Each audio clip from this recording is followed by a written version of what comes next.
एक दिन राजकुमार सिद्धार्थ अपने चचेरे भाई देवदत्त के साथ बाग में घूमने के लिए निकल गए।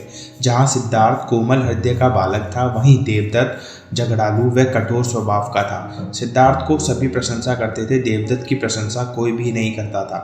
इसलिए देवदत्त मन ही मन सिद्धार्थ से जलता था। जहाँ वह दोनों घूम रहे थे, उनसे थोड़ी ही दूर पर एक हंस उड़ रहा था। उस हंस को देखकर सिद्धार्थ बहुत प्रसन्न हो रहे थे। तभी देवदत्त ने कमान पर तीर चढ़ाया और हंस की ओर छोड़ दिया। तीर सीधा जाकर हंस को लगा, वह घायल हो गया और छटपटाकर नीचे गिर पड़ा। सिद्धार्थ ने दौड़कर उस घायल हंस को उठाया। उसने हंस के घायल शरीर से बह रहे लहू को साफ किया और उसे पानी पिलाया। तभी देवदत्त वहां पहुंचा। उसने क्रोध से सिद्धार्थ की ओर देखा और बोला, इस हंस को चुपचाप मुझे दे दो सिद्धार्थ, इसे मैंने तीर मारकर नीचे गिराया है। नहीं, सिद्धार्थ ने हंस की पीठ सहलाते हुए उत्तर दिया, मैं इस हंस को तुम्हें नहीं दे सकता।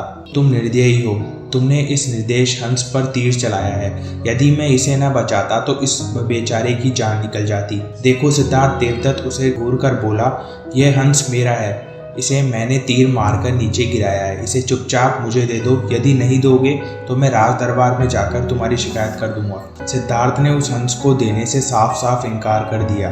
देवदत्त राजा शुद्धोधन के दरबार में जा पहुंचा और सिद्धार्थ की शिकायत की। राजा शुद्धोधन ने उसकी शिकायत को ध्यानपूर्वक सुना, फिर सिद्धार्थ को बुलावा भेजा।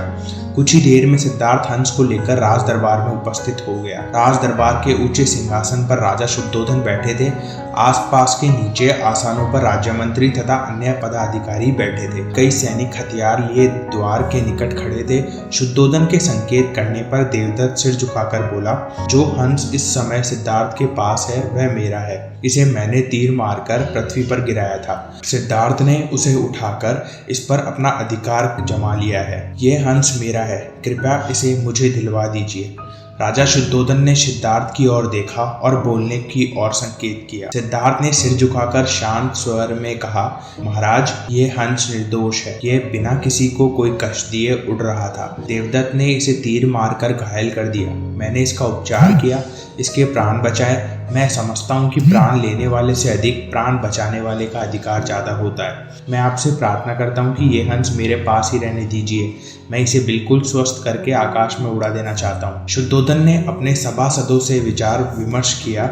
वह सभी एक ही स्वर में बोले, महाराज, राजकुमार सिद्धार्थ का कहना बिल्कुल ठीक है। जीवन लेने वाले से बचाने वाले का अधिकार ज़्यादा होता है, अतः हंस राजकुमार सिद्धार्थ के पास ही रहने देना चाहिए। राजा शुद्धोधन ने सभासदों की बात मान ली। उन्होंने सिद्धार्थ से कहा, इस हंस पर तुम्हारा अधिकार है सिद्धार्थ, तुम इसे ले जा सकते हो।